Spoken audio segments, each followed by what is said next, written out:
그리고 스스로 유명해져라 이런 얘기를 하는데 되게 그 묘한 감정이 있죠. 스스로 유명해질 필요가 있겠다라는 말씀을 드리는데 스타트업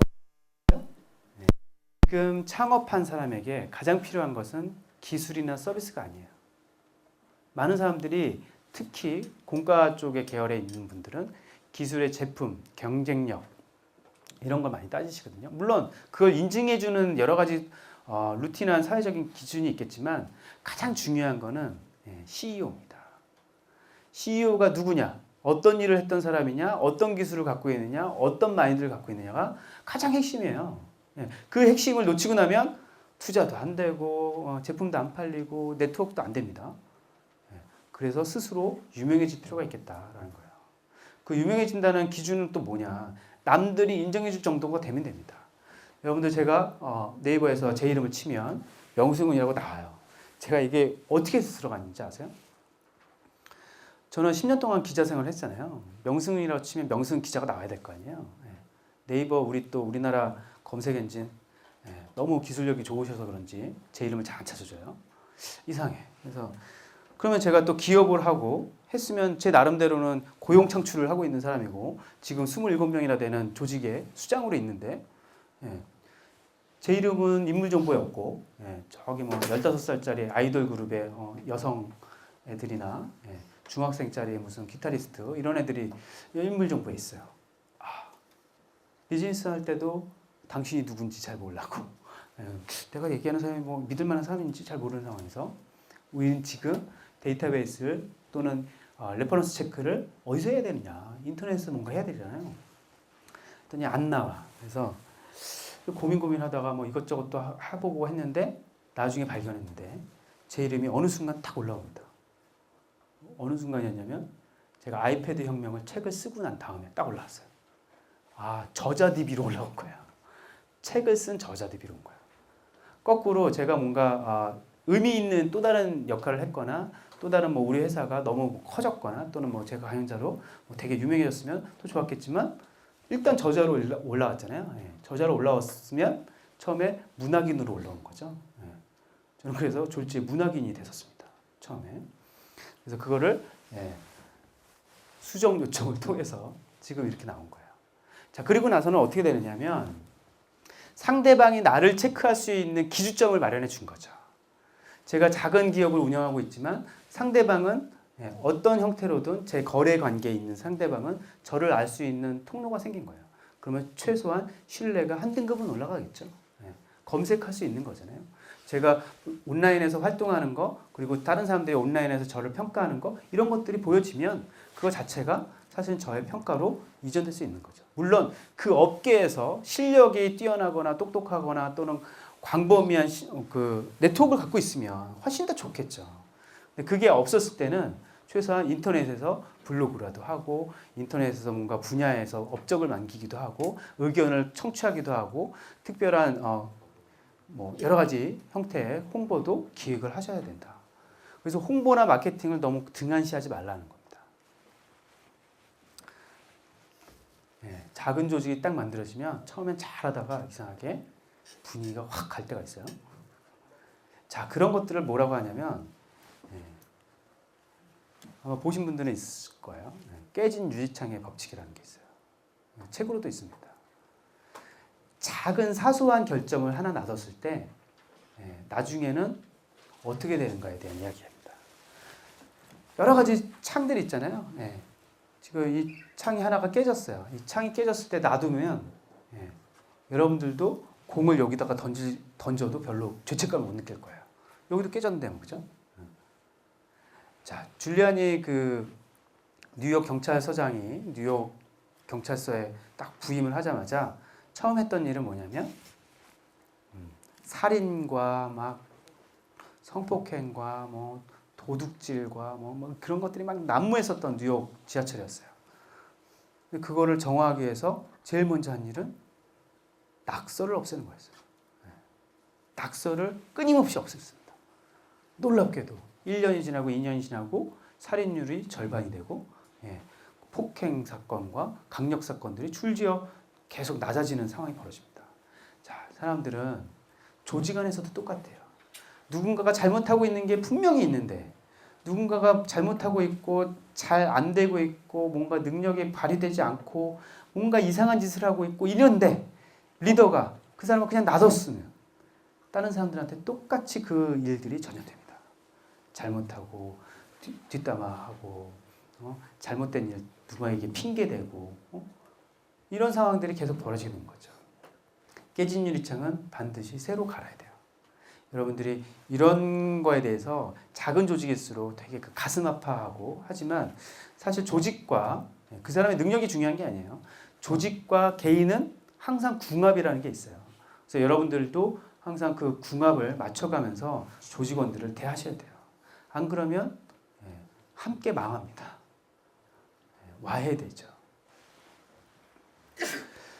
좋은 사람 반대로 좋은 사람이라면 바깥에서 반드시 해야 됩니다. 이건 정말 힘든 일인데요. 리더만이 할 수 있어요. 왜냐하면 좋은 사람을 하나 데려오는 것만으로도 나중에 그 좋은 사람 주변에 있는 사람들이 같이 들어올 기회가 생기거든요. 여러분들 항상 주의하십시오. 나쁜 사람들 주위에는 항상 나쁜 사람들이 더 비율적으로 많아요. 좋은 사람과 똑똑한 사람들은 그 주변에 좋은 사람과 똑똑한 사람의 비율이 훨씬 더 많습니다. 그래서 항상 눈여겨보셨다가 내가 별로 이렇게 능력이 안 되고 그렇다 하더라도 반드시 내 눈에 좋아 보이는 사람을 반드시 한 명은 키맨을 영입하셔야 돼요. 처음에 시작 못하더라도 나중에는 영입을 하셔야 돼요. 그래야 조직이 커집니다. 안 그러면 계속 우리 안쪽에서만 계속 얘기하게 되거든요. 안 되죠. 자, 조직 얘기를 이제 조직을 어떻게 나눌 것인가? 한 2명, 3명, 4명, 5명 정도 되면 뭐 그냥 서로 분할하는 거죠. 그리고 각각의 뭐 디자이너가 기획자, 뭐 개발자 또는 리더, 뭐 회계 담당 뭐 이런 사람들이 그냥 각자 분야에서 잘 열심히 하면 되잖아요. 근데 그 다음에 의사결정 구조들을 어떻게 만들 것이냐? 누가 위에 설 것이고 누가 결제할 것이고 누가 그것들을 올릴 것이냐? 자, 인터넷에서 많이 떠돌아다니는 그림 중에 하나입니다. 여러분 눈에 보기에 가장 작은 조직들은 어떤 모양이 가장 좋겠어요? 자, 어떤 게 가장 좋겠어요? 아마존? 아니면 마이크로소프트? 마이크로소프트는 약간 좀 풍자가 있죠. 지들끼리 총 쏜다 이런 건데. 애플? 강력한 스티브 잡스의 애플. 오라클, 뭐 분업화되어 있는 모습. 페이스북은 상호 유기적인 관계. 구글은 각각의 매니저들이 또 다른 프로젝트들을 서로 관장하는 관계입니다. 어떤 게 좋겠어요? 작은 조직일 경우. 반드시 페이스북이어야 돼요. 반드시. 페이스북의 특징을 그냥 그림으로만 인지하지 마시고요. 왜 이 조직이 좋냐면 서로 다 무엇을 하는지 알고 있는 조직인 거예요. 자, 한 15명 넘어가고 20명 넘어가면 이 조직이 힘들어져요. 근데 그 전에는 반드시 이렇게 체계를 나누지 마시고요. 반드시 모든 정보를 공유하셔야 돼요. 잘못되고 있고 뭔가 잘 되고 있고 어떤 흐름이 있고를 서로 다 공유하지 못하면 커뮤니케이션 미스가 자꾸 나기 시작하는 겁니다. 그래서 참조로 모든 조직원들, 가급적이면 관련되어 있는 모든 조직원들이 이 분위기를 알고 있어야 돼요.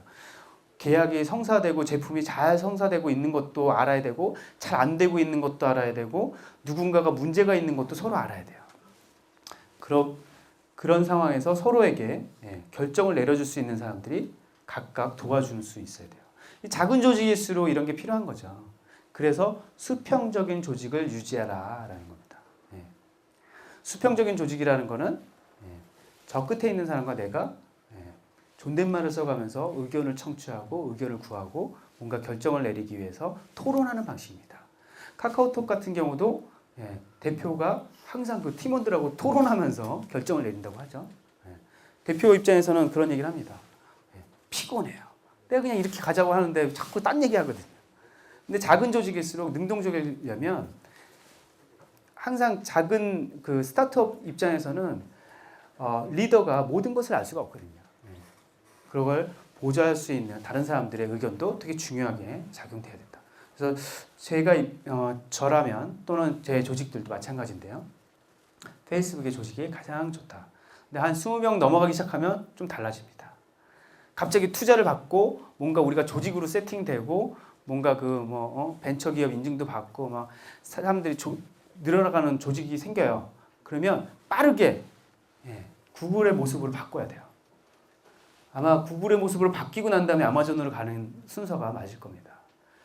그때까지도 서로 뭐 하는지는 알아야 되니까요. 근데 이거는 커뮤니케이션 로스가 되게 많아요. 사실은.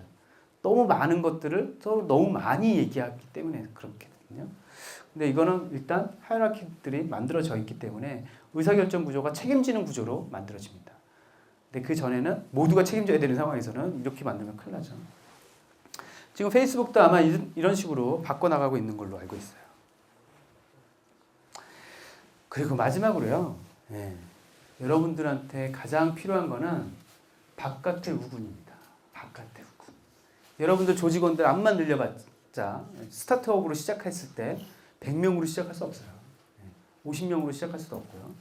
대부분 10명 미만, 몇 명 또는 갑자기 커봤자 20명 뭐 이렇게 될 거라는 거죠.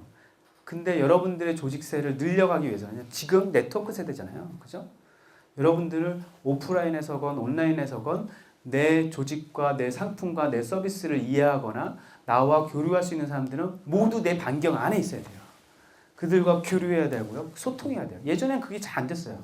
힘들었죠. 전화하기도 조금 뻘쭘하고 뭔가 상시적으로 그 사람의 활동 내역을 뭐 체크하면서 관계 맺기도 힘들고 지금 편하잖아요.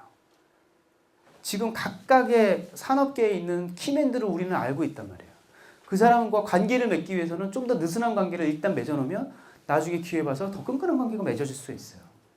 지금은 SNS 시대라는 겁니다. 그죠? 대부분의 리더들이 지금 SNS에 들어와 있어요. 그 SNS를 제대로 이용하지 못하면 여러분들은 많은 기회를 놓칩니다. 지금 여러분들이 창업하고 스타트업을 만들고 서비스를 만들고 뭔가 하려고 할 때는 항상 사회적인 멘토를 몇 명 만들어 놓으시는 게 좋겠죠. 바깥의 우군들을 많이 만들어 놔야 그 다음에 여러분들이 사업을 시작했을 때도 홍보나 마케팅 또는 영업에 관련돼서도 조언을 많이 얻을 수가 있어요. 이런 것들을 너무 간과하고 있다는 거예요. 우리 젊은 사람들이. 우리 젊은 사람들은 내가 만드는 게 최고기 때문에 남들이 다 알아줄 거라고 생각해요. 그리고 내가 알고 있는 사람들이 나를 인정해주고 있기 때문에 내가 이미 나는 뭔가 하고 있다고 생각을 해요. 아니죠. 세상은 넓습니다. 그리고 사람들이 아는 사람들은 또 많아요. 바깥에서. 그 사람들한테 각인시켜줄 수 있는 여러 가지 활동들을 하셔야 돼요. 그 활동들은 가급적이면 SNS나 이런 상시적인 채널을 만들고 있어야 된다. 그런 것들이 구축되지 않으면 여러분들이 많이 힘들 겁니다. 창업이라는 게 쉽지 않은 거죠.